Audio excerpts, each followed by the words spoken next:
Vamos a ver lo que son policitemias poliglóticas. A diferencia de lo que vimos en las anemias, nosotros cuando tenemos una hemoglobina baja, lo primero de lo que nos fijamos es en los índices hematimétricos. En la poliglobulia no hay necesidad. ¿Por qué? Porque lo que nosotros vamos a buscar es más bien la masa eritrocitaria, la cantidad de eritrocitos circulando.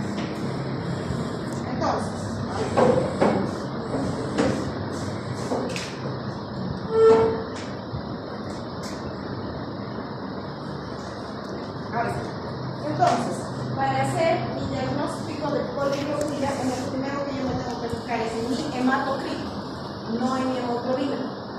Porque mi hematocrito es el peso seco de los eritrocitos que están en circulación. Pero para llegar a un diagnóstico definitivo o más específico, yo tengo que multiplicar un valor por el kilogramo de peso de mi paciente. Por ejemplo, si mi paciente es mujer, yo tengo que multiplicar 32 ml por el peso de mi paciente. ¿Qué pesa 50? 32 por 50, ¿cuánto es? Multipliquen, 32 por 50.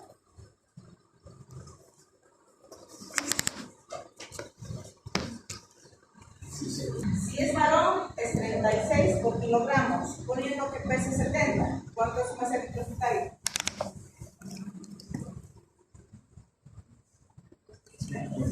Entonces, eso es para que yo tenga un valor exacto de mi masa eritrocitaria. Pero cuando mi paciente llega a la emergencia, porque mi paciente con poliglobulia va a llegar a la emergencia, lo único que yo tengo que hacer es, porque en esta combinación llegamos bien.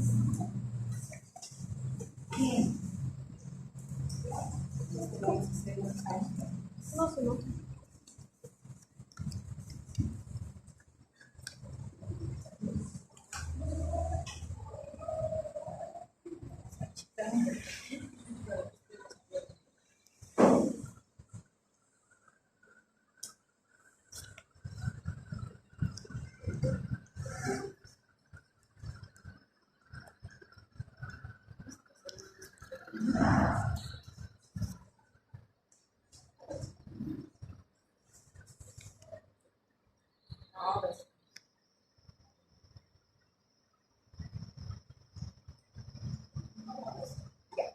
Entonces, para que yo pueda tener un diagnóstico de emergencia y pueda atenderlo rápidamente a mi paciente, lo importante es un hematocrito.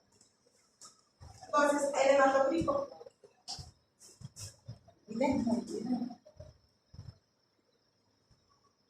El hematocrito tiene que estar elevado por encima del 55% para el varón y por encima del 50% para la mujer. Y estoy frente a una poliglobulia. Lo que me apoya en mi diagnóstico es mi hemoglobina, que para el varón tiene que estar por encima de 18 gramos de cilindro y para la mujer por encima de 16 gramos de cilindro.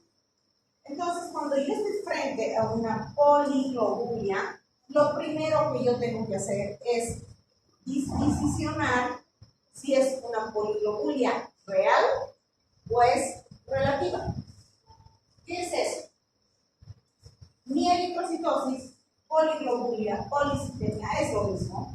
Mi eritrocitosis, cuando estoy frente a una relativa, yo tengo que investigar antecedentes en mi paciente. He estado con vómitos, está con diarrea, si mi paciente ha tenido algún desequilibrio, principalmente de líquidos, pacientes que están utilizando diuréticos, los hipertensos, por ejemplo, utilizan bastante diurético, el alcohol o la ansiedad. En estos pacientes, lo que pierde es plasma, no pierde masa eritrocitaria. Su masa eritrocitaria es normal, lo que pierde es líquido y generalmente viene asociado a alguna patología de base. El embarazo, por ejemplo. Pacientes que tienen intoxicación por algún tipo de alimento, vómitos y diarrea. Pacientes con quimio, por ejemplo. En ellos sí pudo haber una eritrocitosis relativa. Y hay una patología patología que es una mutación genética que es muy rara, que se llama síndrome de Guys. Y este síndrome simula una poligonuria, no es una poligonuria real. En cambio, mi poliglobulia, mi eritrocitosis o mi policitemia vera, o policitemia verdadera, si ustedes quieren, tiene una masa eritrocitaria elevada con un volumen plasmático normal. Entonces, esa es la diferencia. En la verdadera, la masa eritrocitaria está elevada y el volumen normal. En términos relativa, la masa eritrocitaria es normal y el volumen es el que está bajo. Esa es la diferencia. ¿Cuándo voy a tener yo una eritrocitosis o una poliglobulia verdadera? En dos situaciones. Una es la hipoxia, que es la más frecuente, y otra, cuando estoy frente a una policitemia vera, que es un síndrome mieloproliferativo o preneoplásico, donde el problema se gesta en un gen que se llama JAK2, es la mutación de ese gen que va a ocasionar mi elevación de mi masa eritrocitaria. Pero lo más frecuente es la hipoxia. Y la hipoxia puede deberse a problema pulmonar, problema renal, altura, tabaco, y hay otras condiciones que también van a apoyar este aumento de la masa eritrocitaria. Una hipertensión, por ejemplo, de origen cardíaco. Entonces tenemos a la EPOC, como regionales, alteraciones hormonales, principalmente suprarrenales, hipoxemia de altura y tabaco. Estas son las causas de una eritrocitosis real. Entonces, cuando yo estoy frente a un aumento de mi masa eritrocitaria, lo primero que yo tengo que ver es la clínica de mi paciente, porque mi paciente ingresa o a la emergencia o a la consulta. Yo ya tengo que sospechar. ¿Cómo tengo que sospechar? Mi paciente ingresa así. ¿Por qué? Porque viene edematizado, porque viene cansado, tiene disnea, tiene una pesadez, y es típico en el paciente poliglobulia. Entonces, ¿qué es lo que yo tengo que hacer? Tengo que hacer mi diagnóstico diferenciado de lo que este paciente tiene, pues pueden ser muchas más causas, y lo más importante, tengo que ver mi eritropoyetina. Cuando yo estoy frente a la sospecha de una patología pulmonar, EPOC, ¿qué es lo que yo tengo que hacer? Encaminar mi diagnóstico hacia el estudio de pulmón, placa de tórax, broncoscopía, lo que yo necesito. Y cuando estoy frente a un problema pulmonar, estoy frente a un proceso inflamatorio de cualquier índole. Tabáquico, puede ser por enfisema, como ustedes quieran. Este paciente tiene un proceso inflamatorio. ¿Y qué es lo que implica inflamación? Citocinas, interleuquinas, factor de necrosis tumoral. ¿Y qué es lo que hacen estas citocinas? Bloquean puertas. Entonces, estas citocinas van a inhibir la formación de precursores eritroides a nivel renal. Medular, wow, a nivel medular, a nivel de la médula ósea. ¿Por qué? Porque no van a permitir ni la absorción ni la liberación de hierro, que es lo que necesita mi paciente para formar la línea eritroide. Entonces, va a haber una disminución de la producción de eritropoyetina. Por otro lado, va a haber una interferencia en la acción de la eritropoyetina. Es decir, no va a permitir que esta eritropoyetina haga el efecto que tiene que hacer. Por otro lado, tengo, por ser un proceso inflamatorio, reactantes en fase aguda, que es PCR. Y aquí voy a incluir otro reactante en fase aguda más, que es el fibrinógeno. ¿Por qué es importante aquí el fibrinógeno? Porque cuando un paciente tiene la sangre espesa, tiene tendencia a hacer electrones.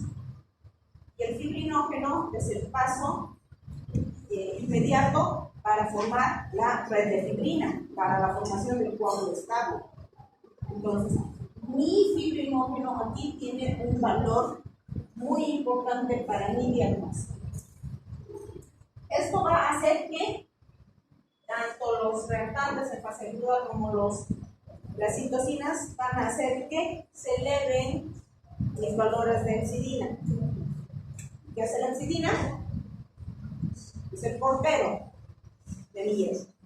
Entonces, me va a bloquear tanto la absorción como la liberación de los depósitos. Por lo tanto, va a haber una inhibición de la eritropoiesis. Se va a formar una eritropoiesis ineficaz. Habíamos hablado que existe un pequeño porcentaje de eritropoiesis ineficaz que es normal, producto de la alteración de las células durante su diferenciación y maduración. Aquí la eritropoiesis está muy incrementada. Entonces, tengo que considerar esa situación en el momento de valorar mi aportación. Entonces, acá tengo. Normalmente, ¿qué sucede? Cuando hay una disminución de la producción, una disminución de la oxigenación a nivel renal, la eritropoietina comienza a producirse en grandes cantidades. ¿Para qué? Para ir a la médula, para la eritropoiesis y para que se libere el oxígeno. Eso es lo que fisiológicamente sucede. Cuando hay una patología, este ciclo se altera. Cuando hay un proceso pulmonar, pues va a haber una hipoxia que tiene que desencadenar todo este proceso. Pero suceden cambios que van a impedir este ciclo. Por ejemplo, va a haber con la hipoxia una disminución de la producción, pero se va a bloquear la eficacia de la eritropoietina. Por otro lado, cuando tengo una masa renal, esta me produce me genera una producción ectópica de eritropoietina. Entonces, todo eso va a repercutir sobre la producción de eritrocitos. Va a haber una sobreproducción innecesaria de eritrocitos, con lo que vamos a tener una poliemia. Pero existen condiciones en las que mi eritropoietina es normal e incluso baja. Y esto se debe a que hay una proliferación de las células madre que están alteradas. Y esto es lo que nosotros conocemos como policitemia beta. ¿Está entendido esto? ¿Seguro? ¿O vuelvo a explicar? ¿Lo tomo como un sí? ¿Les vuelvo a explicar? ¿Sí? Normalmente, cuando nosotros tenemos una fisiología normal y no hay una patología de base, bajan nuestros niveles de oxígeno por lo que ustedes quieran. Porque hay una hemorragia, porque hay alguna condicionante que me produce una disminución de la concentración de oxígeno. Como respuesta fisiológica, ¿qué es lo que va a suceder? Mi riñón va a decir, no hay oxigenación, para eso necesito más glóbulos rojos. Entonces va a generar eritropoietina.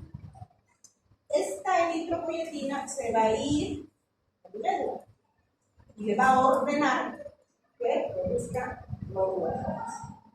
¿Sí? Eso es lo que normalmente sucede. ¿Para qué? Para que la oxigenación sea equilibrada. Cuando yo tengo un problema pulmonar, un enfisema, un cáncer, lo que ustedes quieran, implica producción de citocinas, porque es un proceso inflamatorio. Entonces, este proceso inflamatorio me va a bloquear la efectividad de la eritropoietina. Va a alterar los depósitos, va a alterar la absorción y la liberación de los depósitos de hierro para que vaya a mi médula. Y como no hay hierro, no hay ni liberación, ni absorción, ni eritropoiesis es ineficaz. Se forman glóbulos rojos, pero no con el contenido de hemoglobina suficiente para nivelar el déficit de oxígeno. Pero ese círculo sigue y sigue y sigue. Se producen grandes cantidades de leucocitos con la intención de compensar, pero por esta eritropoiesis ineficaz no se puede. Pero mis glóbulos rojos siguen y siguen y siguen produciéndose.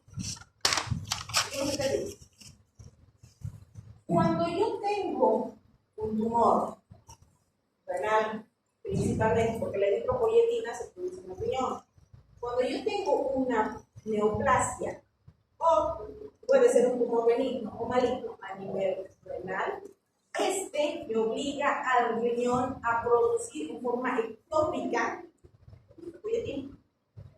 Entonces, esta eritropoietina en grandes cantidades en mi médula y me va a producir, me va a decir, produzca.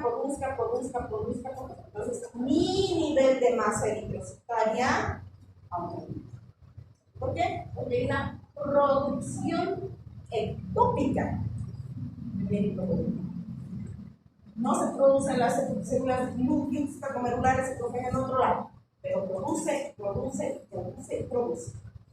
Por lo tanto, mi masa eritrocitaria se eleva.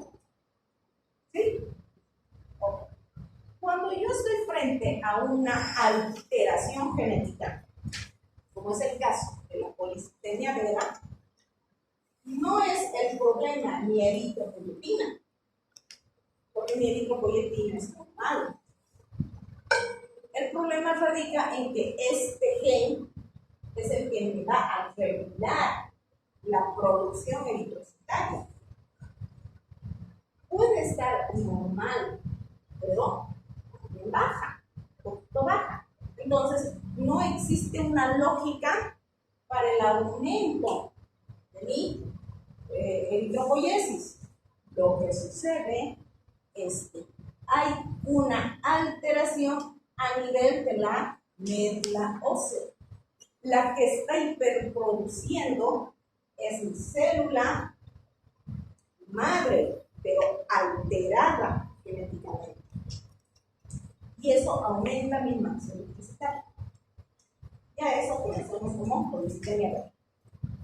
¿Así? Entonces, ¿cuál es la clínica de mi paciente? Ustedes se ponen a comparar una anemia con una policitemia, la clínica es similar. En una anemia va a haber cefalea, va a haber mareos, va a haber tinnitus. En la policitemia también. ¿Por qué? Porque hay un enlentecimiento de la circulación por la carga de linfocitos. Entonces van a haber mareos, fatiga, tinnitus, cefalea, principalmente cefalea y sonrosa. ¿Qué es lo que uno hace primero cuando hay cefalea, sonrosa, tinnitus? Tiene que ir a tomarle la presión arterial. Y un paciente con una eritrocitosis va a tener elevación de la presión arterial. A eso también se asocian paresias y parestesias, prurito y una microhemorragia, sobre todo en las mucosas. Entonces, ¿cómo llego yo a mi diagnóstico? Primero, mi observación.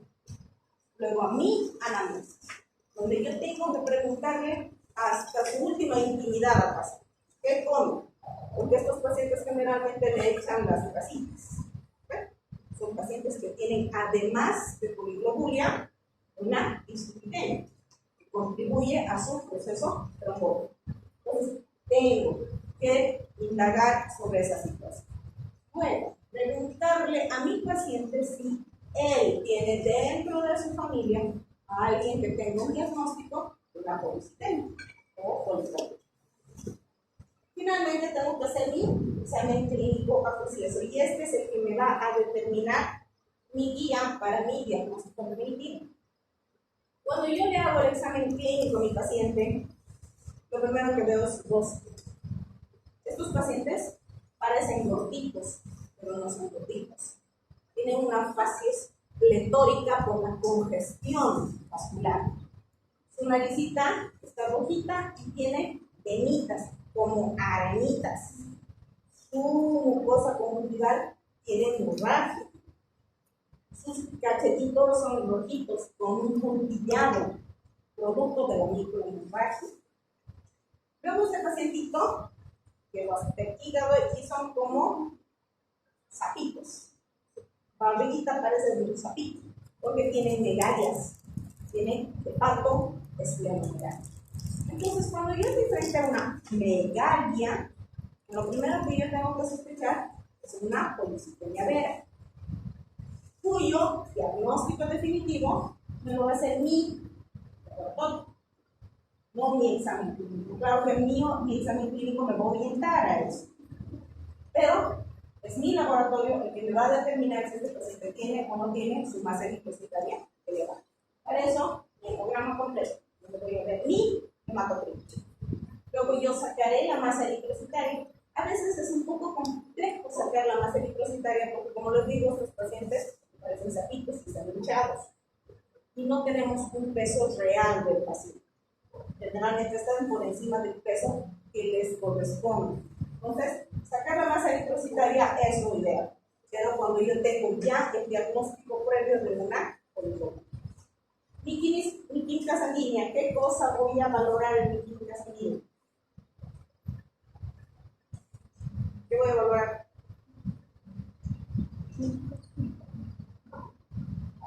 ¿Qué tengo que buscar con mi química sanguínea? ¿Qué valoran con su química sanguínea?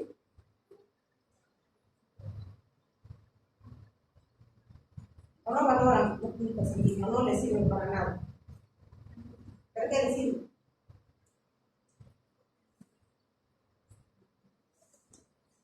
¿Para qué les sirve la química sanguínea? ¿Qué tengo que buscar? Tengo que buscar.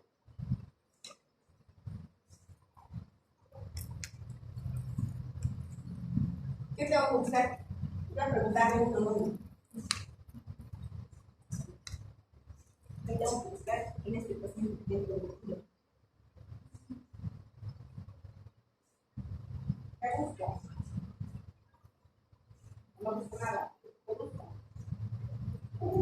¿Qué busco?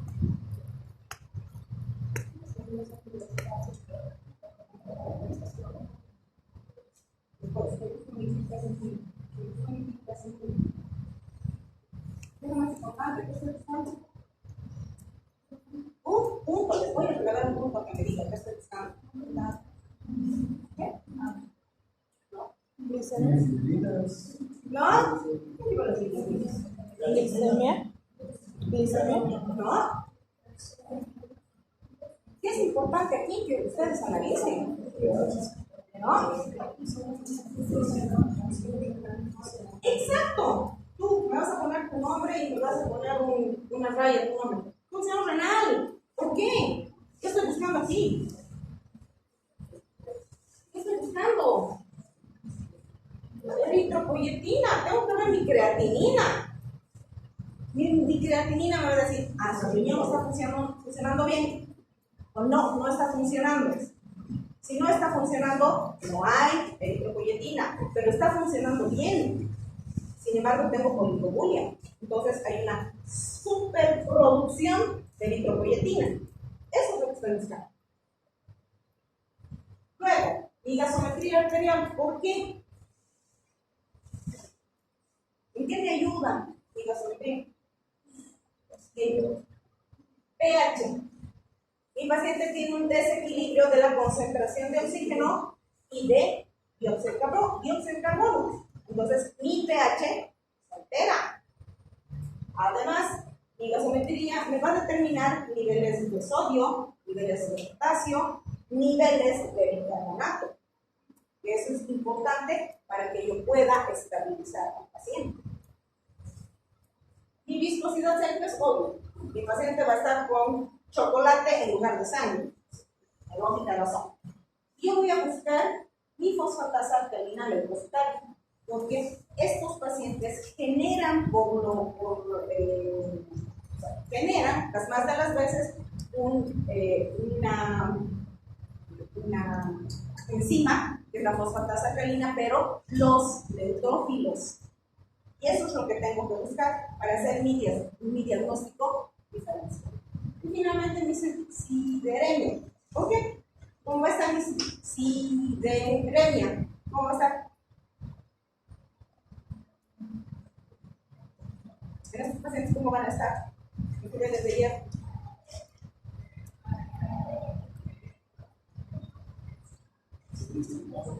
Bajos. ¿Por qué? Porque es un proceso que va a conllevar producción de interleuquinas. Por lo tanto, mi epsilina va a estar en el cielo y mis niveles de hierro van a estar en el piso. Si yo estoy sospechando que mi paciente tiene un problema pulmonar, tengo que ir a mi radiografía de tórax. Si mi radiografía de tórax no me da diagnóstico, lo siguiente que tengo que hacer es una tomografía. Si yo estoy sospechando que mi paciente tiene un problema renal, pediré una ecografía renal. Si eso no me da diagnóstico, pediré una tomografía renal. Pediré una resonancia magnética. Pediré un PET scan, lo que tenga que pedir hasta que yo llegue a mi diagnóstico. Tengo que hacer tengo que encaminar mi diagnóstico para llegar al diagnóstico definitivo. Vamos a hablar un poquito de la policitemia vera. Les había dicho que la policitemia vera es dada por la mutación del gen Jacobs. ¿Y esto qué va a ocasionar? Un bloqueo de la eritropoyetina. No bloqueo, sino una alteración en la efectividad de la eritropoyetina. Entonces, cuando mi riñón tiene una hipoxemia, lo que produce normalmente es exceso de eritropoyetina para compensar. En este caso, la eritropoyetina es normal, porque este gen no le permite su expresión. Por lo tanto, en mi médula va a comenzar a producirse las células que son más indiferenciadas, es decir, las más maduras, y esas son las que van a tratar de compensar mi sangre periférica, mis eritrocitos. Y esto va a aumentar la viscosidad sanguínea. ¿Cómo va a estar mi paciente? Así. Ahí les decía, estos cachetitos rojitos, que parece una micro hemorragia. Los párpados tienen la misma situación. Sus ojitos con su hemorragia así constructiva, los pacientitos vienen siempre hinchaditos y vienen con mucha sedad. Entonces, ¿qué voy a hacer en frente a este paciente? Hemograma, donde voy a ver mi hematocrito y mi hemoglobina. ¿Por qué me hace todo eso? Aquí, a diferencia de la media, no me fijo en los índices matemáticos porque no me ayudan, no me dan ningún trabajo. Entonces, mi hematocrito primero y luego mi hemoglobina. Ahora, si yo estoy frente a una alteración en las tres líneas celulares, rojos, blancos y plaquetas, mi problema está en médula. Si solamente tengo aquí, como aquí, la alteración de los rojos, estoy frente a una policitemia primaria o una policitemia. Los mis pacientes así, les decía, parecen gorditos, pero no son gorditos. Eso se llama fascia esclerótica. Los pacientes están súper hinchados. Su barriguita es como del sapito, bolita, que se caen por los costados. Presentan úlceras en la piel, sobre todo en los pliegues, en los lugares de infección. Y finalmente su hemorragia conjuntival. Tengo que hacer un diagnóstico finito para saber si mi paciente tiene o no tiene una policitemia vera. Para eso tengo criterios. Tengo que ver mi hematocrito, mi hemoglobina y mi masa eritrocitaria que tiene que estar elevada. Mi volumen corpuscular medio está por debajo de lo normal con una distribución de hierro. ¿Por qué? Por las citoquinas. Hay un aumento de los leucocitos, principalmente neutrófilos, con una fosfatasa alcalina leucocitaria elevada. Esto a mí me hace mi diagnóstico diferencia. Mis plaquetas elevadas, mi EPO puede estar normal o un poco baja. Mi B12 está un poco elevada, principalmente las transcobalaminas I2, y que esto es derivado de mis pulmones, ¿no? Y mi médula tiene una hiperplasia de todas las fibras celulares. Pero como tengo cosas que en un paciente no es como en un libro, ustedes pueden encontrar en un paciente todo lo que dice un libro, pero pueden encontrar cosas que no están. Pueden encontrar cosas que tiene, cosas que le faltan. Entonces lo que ustedes tienen que hacer es engranar los detalles que ustedes encuentran. Entonces para los criterios mayores y hay criterios menores. Por ejemplo, los criterios mayores tenemos que tener en cuenta el volumen de los eritrocitos, mi masa eritrocitaria. Para eso hago mi multiplicación. 32 para la mujer y 36 para tener mi masa eritrocitaria. Luego veo mi saturación arterial. ¿Sí? Muchas veces, con ponerle el oxímetro es más que suficiente. Pero hay situaciones en las que, por lo menos en mi época, no veo oxímetro. ¿Cómo se toma tu? Sí, oxímetro. Exacto. Entonces, ¿cómo va a estar mi paciente si tiene una disminución de la oxigenación? ¿Cómo va a estar? ¿Cómo va a estar entonces? Si mi paciente tiene una disminución de la oxigenación. Ha aumentado. ¿Por qué? Porque el corazón late más veces para llevar más oxígeno a los tejidos periféricos. Entonces mi pulso está aumentado. Y cuando mi pulso está aumentado y no tengo cómo cuantificar, ¿qué tengo que hacer?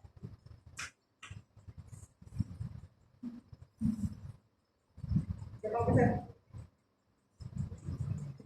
¿Qué tengo que hacer?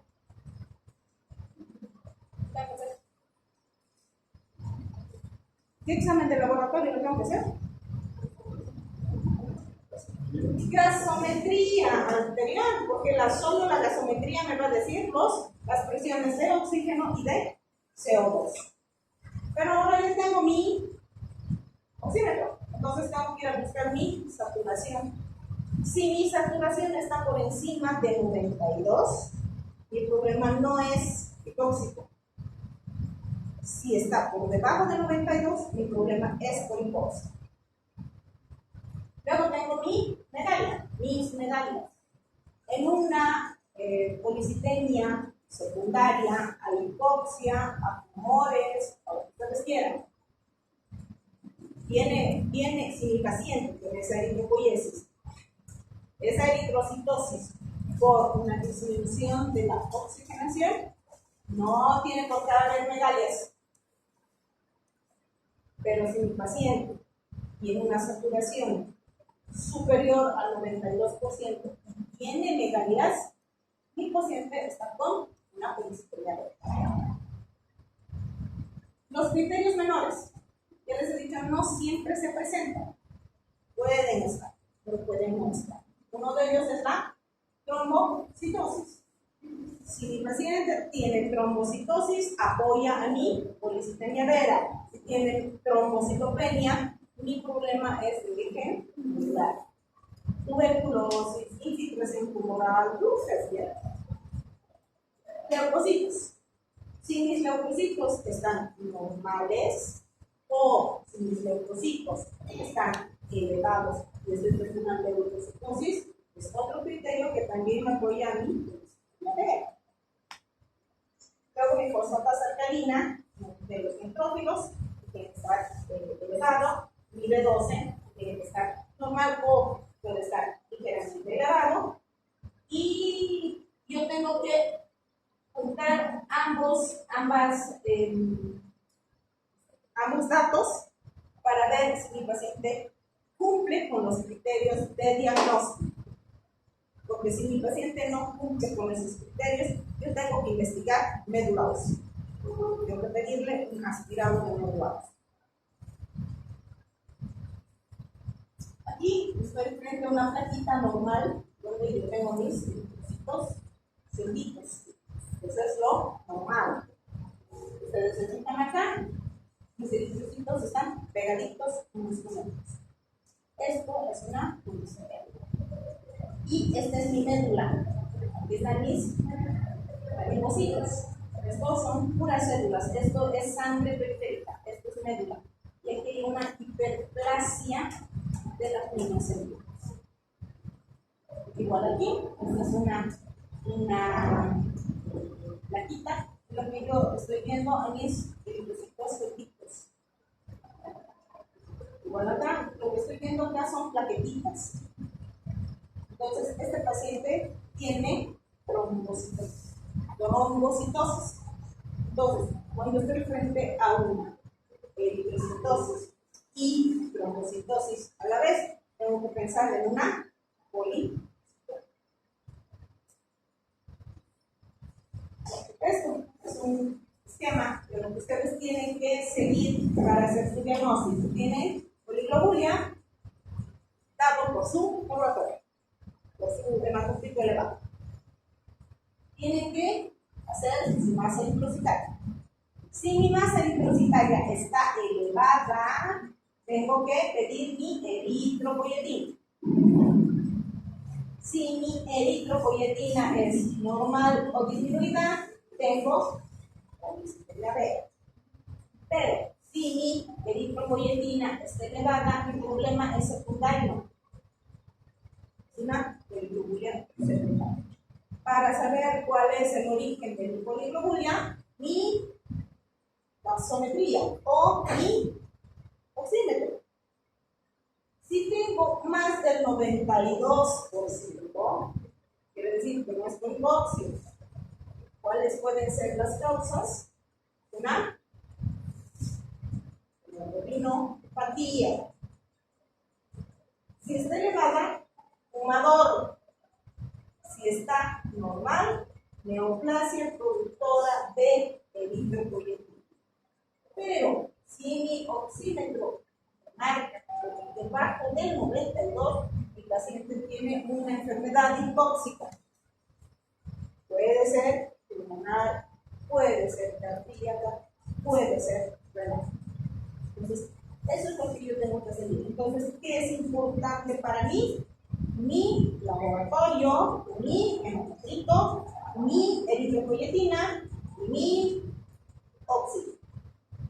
Esos son los tres datos que yo tengo que considerar antes de hacer un diagnóstico diferencial. ¿Y se entendió? ¿Por qué tengo que hacer mi diagnóstico? Para evitar las complicaciones. ¿Cuáles son las complicaciones? Un accidente cerebrovascular, un infarto o un problema trombótico, que generalmente son en las piernas. Tengo este cuadrito para hacer diagnósticos diferenciales entre la policitemia relativa, la vera y la secundaria. No tengo muchos datos que sean específicos para decirle, si esto está bien, esto es un diagnóstico. No, pues tienen que haber combinaciones. Ahí tenemos a los criterios mayores, criterios menores. El hematocrito entonces está elevado. Mi masa eritrocitaria en la relativa es normal, en los otros dos está normal. Mi eritropoyetina en la relativa es normal, en la vera está bajo y en la secundaria está alto. Mi volumen plasmático en la relativa está bajo, en la vera puede estar bajo o normal y en la poliglobulia secundaria está normal. Mis leucocitos en la vera, en la relativa está normal, en la vera está alto y en la secundaria está normal. Mi número de plaquetas en la relativa es normal, en la vera está alto, en la secundaria es normal. Mi vaso en la relativa es normal, en la vera está elevado, en la poliglobula secundaria es normal. Mi saturación del ciclo en la relativa es normal, en la vera es normal y en la poliglobula es baja. Ese es el que me tengo que agarrar para hacer el diagnóstico diferencial de hipoxia o de policitemia. Mi citremia en la relativa es normal, en la vera está baja y en la poliglobula secundaria es normal. Y finalmente mi vitamina B12 en la relativa es normal, en la policitemia vera alta y en la secundaria es normal.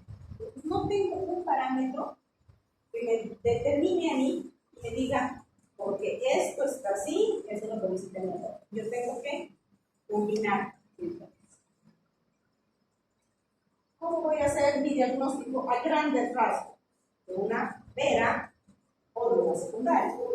En la policitemia vera tengo microhemorragia subcutánea y además tengo edemas. Tengo megalias. En cambio, en la hipóxica no tengo por qué tener megalias. Y mi problema es disney. En la policitemia vera no antes. Entonces, clínicamente, sí puedo hacer un diagnóstico diferencial. Por eso tengo que observar desde lo que entra mi paciente, para ver cuál es la actitud que tiene mi paciente. Tratamiento. Aquí el tratamiento hay que escogerlo de acuerdo al paciente. Lo que yo tengo que hacer, ¿cuál es el objetivo de mi tratamiento? Es evitar las complicaciones. Y para evitar las complicaciones, tengo a la buena aspirina, a la famosa adorada aspirina, que es en este caso de mucho valor.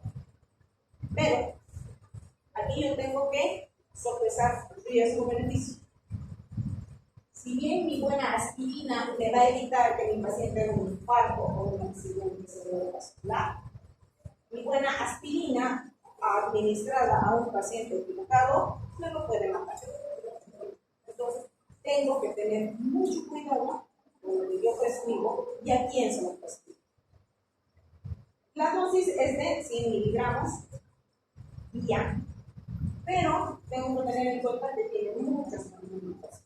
De todos los AINES, es el más gastrolesivo. Y no se olviden que estos pacientes tienen una hemorragia debajo de la mucosa gástrica. Le dan aspirina y ese puede sangrar. Alérgicos. Es de todos los AINES el más alergénico. Ustedes le dan una aspirina a un paciente, les puede hacer desde un rash cutáneo hasta una necrólisis epidérmica tóxica, donde su paciente va a perder la piel porque está contaminada. Es una reacción idiosincrática. Y trombocitosis. Estos pacientes que tienen grandes cantidades de plaqueta, ¿qué hacen? Se pegan entre ellas y pueden condicionar la condición de una trombo, de un trombo principalmente en los miembros inferiores. Puede hacer una trombosis principalmente inferior. Entonces, a esos pacientes sí eventualmente les podríamos dar aspirina. Lo que nosotros tenemos que hacer es estabilizar al paciente, independientemente de cuál sea la causa de su poliglobulina. Para eso nosotros tenemos que hacer levantamiento.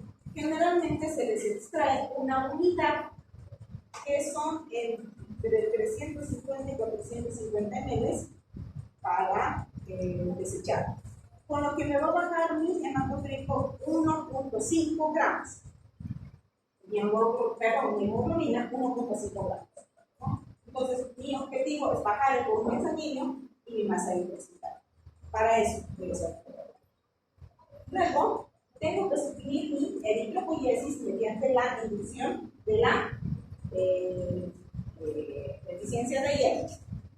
Entonces, tengo que buscar la causa y suprimir esa causa. Si mi paciente tiene un problema pulmonar inflamatorio, pues bloquearé con corticoides la producción de interleuquinas, con lo que mi paciente se va a ir estabilizando. Pero para eso tengo que llegar a la causa, para eso pedir tomografía, resonancia magnética, etc. Entonces, una unidad que son de 350 a 450, no, por lo general no se saca más. Esto puede hacerse 2 o 3 veces a la semana, dependiendo de mi hemografía.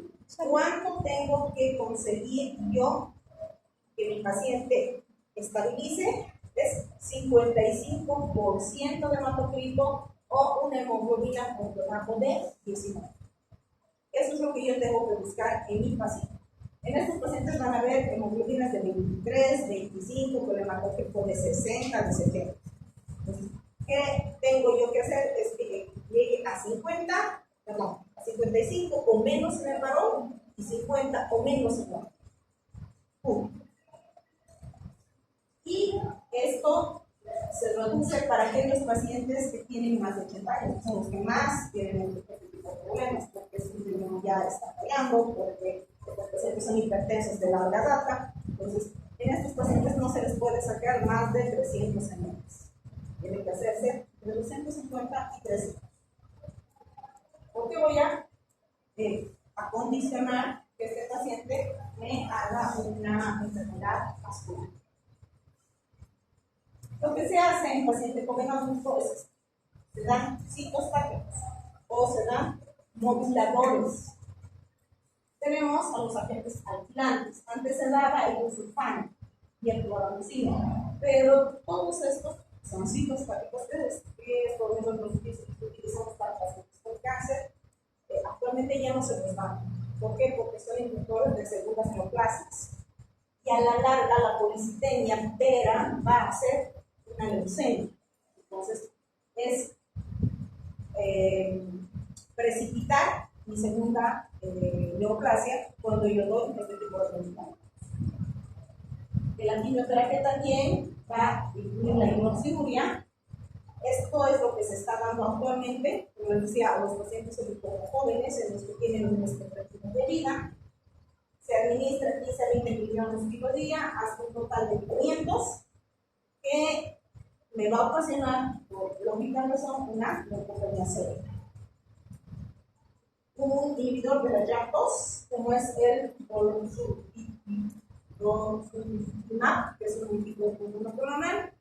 ¿Qué es un anticuerpo monoclonal? Es un anticuerpo extraído de una persona humana y un anticuerpo de una res, es un anticuerpo murino. Se manipula genéticamente esto y se une y se prepara anticuerpo. Se saca el anticuerpo del paciente, se lo combina con este preparado, que son anticuerpos murinos, se los combina y se los devuelve al paciente.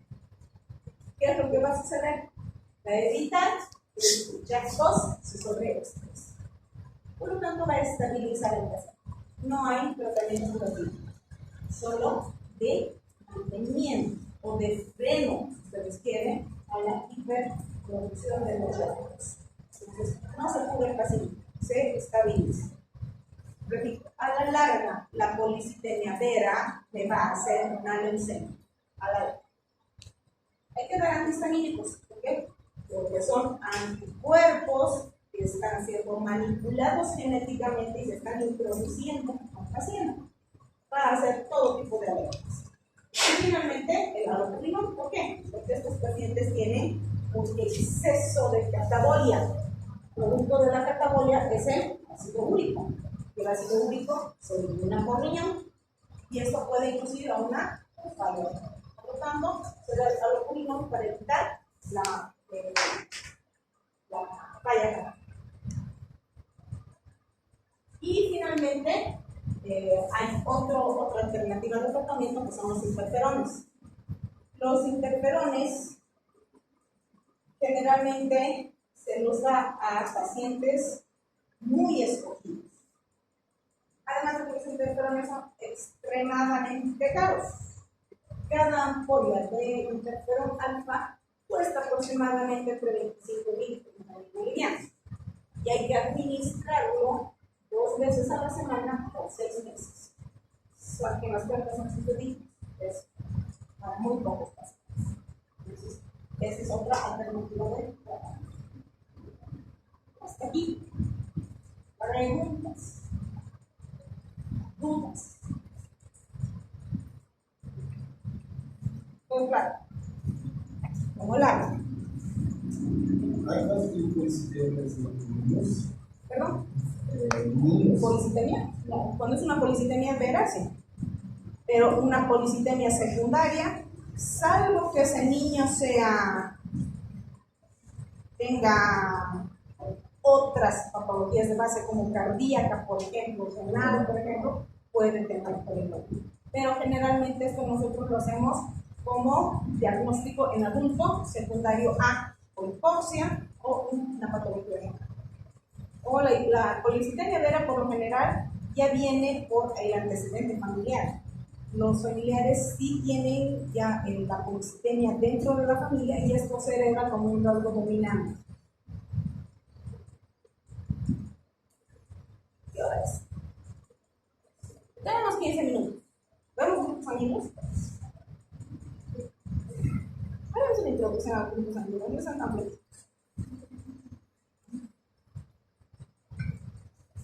Para que ustedes vayan leyendo, para que vean cómo se divertía.